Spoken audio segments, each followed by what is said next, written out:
ప్రభునందు ప్రియమైన దేవుని సంగమా, ప్రియా దేవుని బిడ్డలారా, బాగున్నారా? మేల్కొండి. పురాతన కాలంలో, ఉదయ కాలంలో దేవుని మాటలు, దేవుని వాక్యాన్ని వినటానికి సిద్ధంగా ఉండాలని, సిద్ధపడాలని ప్రభు నామములో మనవి చేస్తూ ఉన్నాను. మీ అందరికీ ప్రభు అయిన యేసుక్రీస్తు నామములో వందనాలు చెల్లిస్తూ ఉన్నాను. పిల్లరా, మరి దేవుని యొక్క తేజస్సు, దేవుని యొక్క మహిమ మనము కనులారా చూచువారమై ఉండాలి. కనులారా చూచువారముగా ఉండాలి అంటే మన కనులతో మనం నిబంధన చేసుకోవాలి. నిబంధన కలిగినటువంటి ప్రజలముగా, దేవుని బిడ్డలముగా మనం ఉంటే దేవుడు మనల్ని ప్రేమించి ఆయన తేజస్సును, ఆయన మహిమను దేవుడు మనకు బయలుపరుస్తాడు.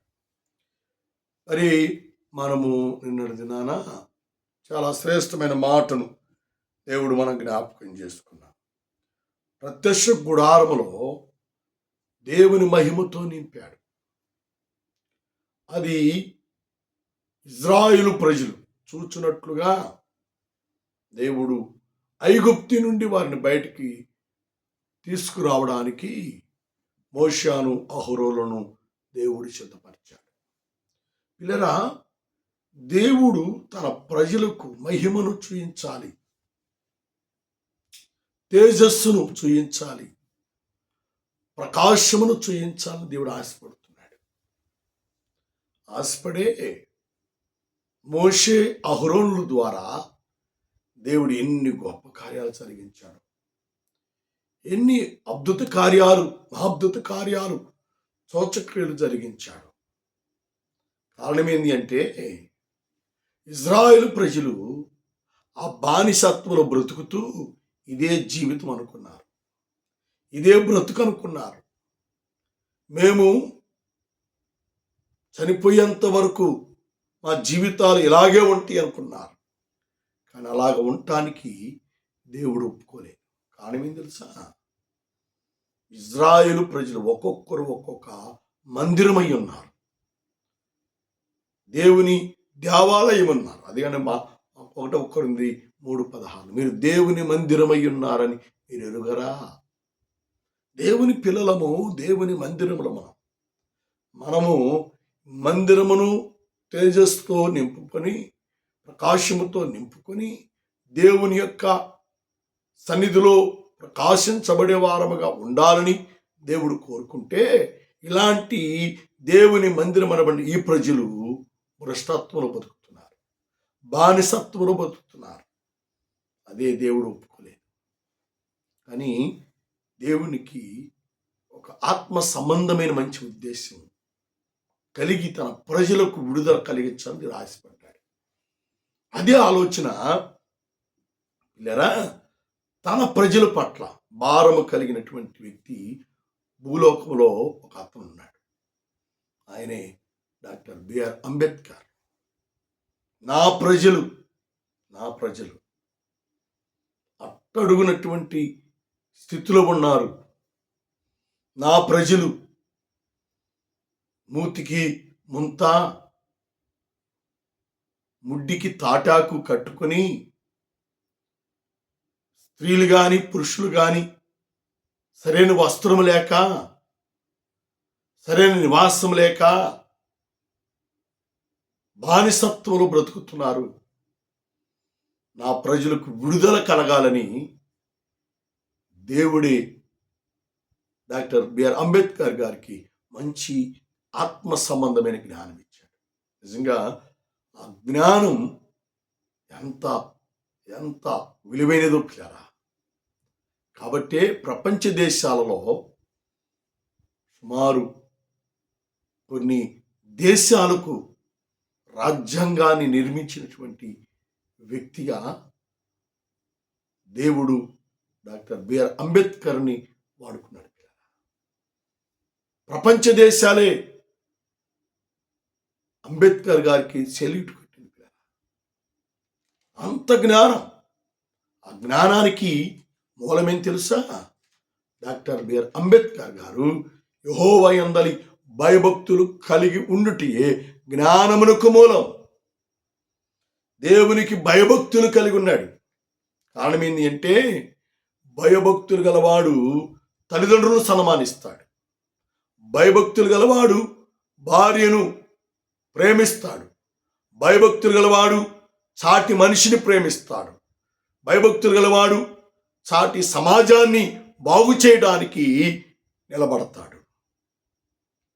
అంత భయము భక్తి దేవుని పట్ల డాక్టర్ బిఆర్ అంబేద్కర్ గారికి ఉంది కాబట్టే దేవుడు తన ప్రజలను విడిపించేటువంటి శక్తిమంతునిగా మారాడు. ఈ రోజున పిల్లరా, అట్టడుగున్నటువంటి ప్రజలు ఈ రోజున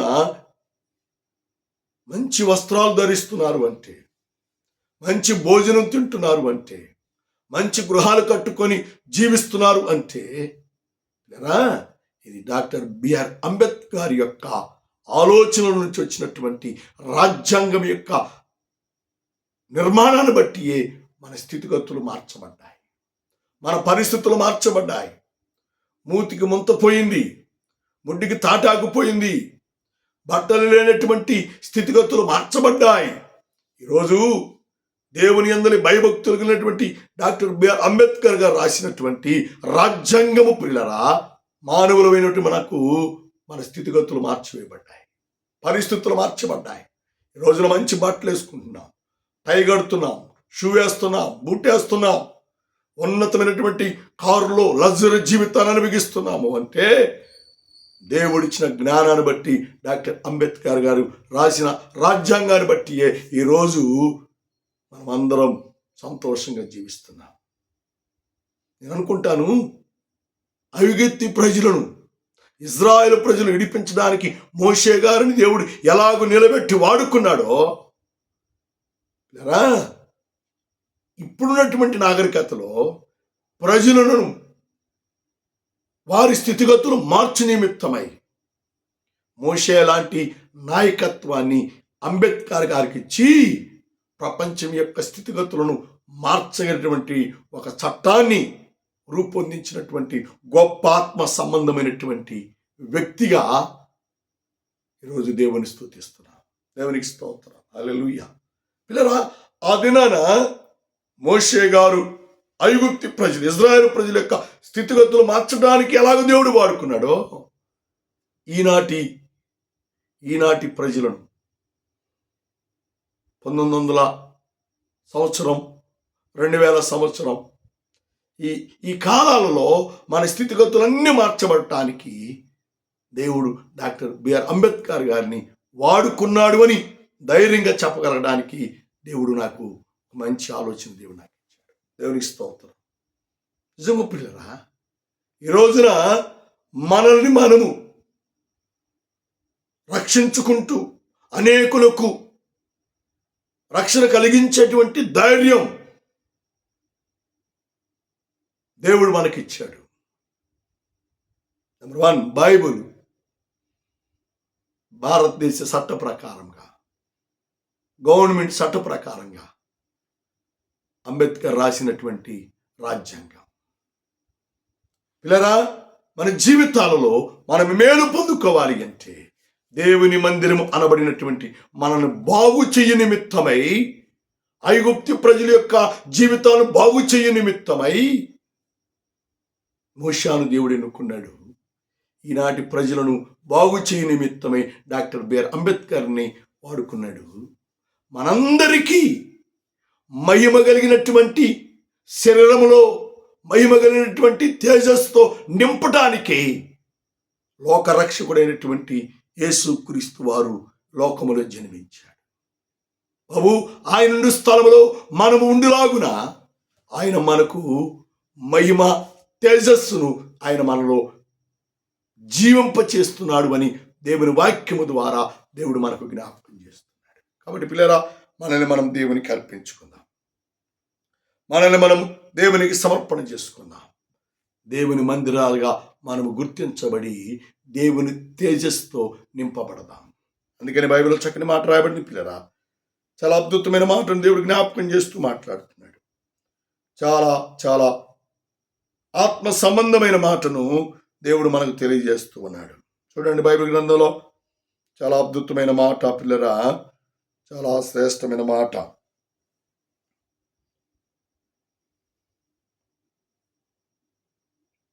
ఒకటవ రాజుల గ్రంథం 8వ అధ్యాయం 11వ వచనంలో మనం చూసినట్లయితే చాలా అద్భుతమైన మాటను దేవుడు జ్ఞాపకం చేస్తాడు. కాబట్టి యెహోవా తేజో మహిమ యెహోవా మందిరములోని నిండు కొనగా దేవుని తేజస్సుతో కలిగిన మహిమ మందిరము నిండు కొనగా. పిల్లరా, మందిరము చర్చి కాదు, అది అందరూ ఆరాధించే చర్చి. కానీ దేవుని వాక్యము నీవే దేవుని మందిరం, నీవే దేవుని దేవాలయం. నీలో ఉన్న అపవిత్రతను తీసివేసుకోవాలి, నీలో ఉన్న కామత్వాన్ని తీసివేసుకోవాలి, మదమాత్సరమును తీసివేసుకోవాలి.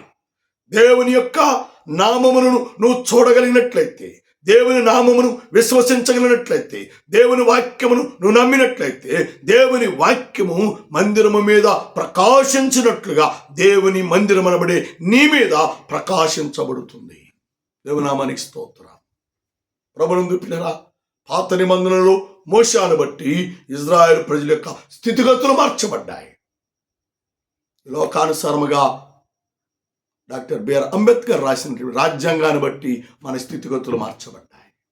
ఇది శరీర సంబంధమైన స్థితిగతులు. కానీ ఆత్మ సంబంధమైన స్థితిగతులు మార్చబడాలి అంటే నీలో ఉన్న చీకటి పోవాలి, నీలో ఉన్న అపవిత్రత పోవాలి, నీలో ఉన్న పాపము పోవాలి, నీలో ఉన్న శాపము పోవాలి, నీలో ఉన్నటువంటి ప్రతి విధమైన దుర్నీతి పోవాలి. అంటే నువ్వు దేవుని మందిరముగా మార్చబడాలి, దేవుని మందిరముగా మార్చబడాలి. దేవుని మందిరం మీద ఆయన మహిమను కొమ్మరిస్తాడు, ప్రకాశింపజేస్తాడు, నిన్ను ఎలిగిస్తాడు, నిన్ను ప్రజ్వరిల్లేటువంటి వ్యక్తిగా మన దేవుడు ప్రభువైన యేసుక్రీస్తు వారు చేస్తాడు అని దేవుని వాక్యము దేవుడు మనకు జ్ఞాపకం చేస్తున్నాడు. కాబట్టి ప్రియరా, మనల్ని మనం సరి చేసుకుందాం, మనల్ని మనం దేవునికి అర్పణ చేసుకుందాం, మనల్ని మనము దేవునికి సమర్పణ చేసుకొని, అయ్యా చీకటిలో నేను బ్రతకలేను, అయ్యా అగాధములో అంధకారములో బ్రతకలేను ప్రభువా, ఈ పాపములో దుర్నీతిలో నేను బ్రతకలేను ప్రభువా, నన్ను నీ మందిరముగా మార్చుకో, నీ తేజస్తో నన్ను నింపయ్యా, నీ ప్రకాశముతో నింప ప్రభు అని నువ్వు దేవుని వేడుకుంటే, సర్వశక్తుడైన దేవుడు లోకంలో రావతారిగా జన్మించాడు. ఎందుకు అంటే నేను వెలిగింప చేయడానికి, నీ మందిరాన్ని బాగు చేయడానికి, నీ మందిరంలో దుర్నీతిని తీసివేయడానికి, చీకటిని పారగొట్టడానికి యేసయ్య లోకములో జన్మించాడు. జన్మించి నీ పాపమును బట్టి, నీ అపరాధమును బట్టి ఆయన కొట్టబడ్డాడు, నలగొట్టబడ్డాడు, రక్తమును సిందించాడు. నీ కొరకు ఆయన 3 మ్రేకుల మధ్య వేలాడ తీయబడ్డాడు. ఆ యేసుక్రీస్తు వారి వైపు చూచి, అయ్యా నాలో ఉన్న దుర్నీతిని తీసివేయ్యా, నన్ను బాగు చేయి. ఇజ్రాయేల్ ప్రజలను బాగు చేయడానికి మోషేను ఎలాగూ ఏర్పరిచి నాయకత్వం ఇచ్చి ఇశ్రాయేలు ప్రజలకు దారిద్రతను, భ్రష్టత్వాన్ని తీసేసావో, అలాగే లోకరక్షకుడైన యేసయ్యను లోకములకు పంపించి మా దుర్నీతిని, మా పాపమును నువ్వు తీసివేసావు ప్రభువా. అందుకే నీకు వందనాలయ్యా. నీ వాక్యానుసారంగా మేము బ్రతుకుతాం, నీ వాక్యం మేము వెంబడిస్తామయ్యా. నీ మందిరంలో మమ్ములను ప్రకాశింపచేయి, వెలుగుతో నింపుమని నువ్వు ప్రార్థన చేసి ఆయన వైపు చూసినట్లయితే పరిశుద్ధాత్మదేవుడు నిన్ను బలపరుస్తాడు, పరిశుద్ధాత్మదేవుడు నీకు సహాయం చేస్తాడు అని దేవుని వాక్యము ద్వారా దేవుడు మనకు జ్ఞాపకం చేస్తున్నాడు. లేరా, నెంబర్ 1, ఆయన ప్రజలు చీకటిలో ఉండడం ఆయనకి ఇష్టం కాదు. ఆయన ప్రజలు బానిసత్వములో ఉండటం ఆయనకి ఇష్టం కాదు. ఆయన ప్రజలు పాలు తేనెలు ప్రవహించే దేశంలో ఉండాలని దేవుని చిత్తం. ఇదే ఆలోచన డాక్టర్ బిఆర్ అంబేద్కర్ గారికి దేవుడు ఇచ్చాడు. తన ప్రజలు బానిసత్వంలో ఉండటం ఆయనకి ఇష్టం కాదు. ఆయన ప్రజలు మూతికి ముంత, ముడ్డికి తాట కట్టుకొని బ్రతకడం ఆయనకి ఇష్టం కాదు.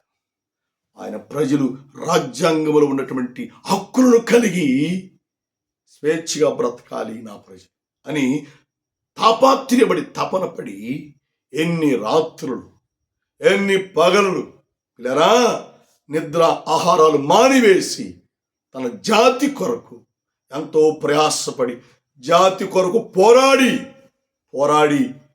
రాజ్యాంగాన్ని నిర్మించినటువంటి డాక్టర్ బిఆర్ అంబేద్కర్ గారికి చేతులు జోడించి మనం నమస్కరించాలి. ఆయన రాజ్యాంగం వల్లే ఈరోజు మనం స్వేచ్ఛగా బ్రతుకుతున్నాం.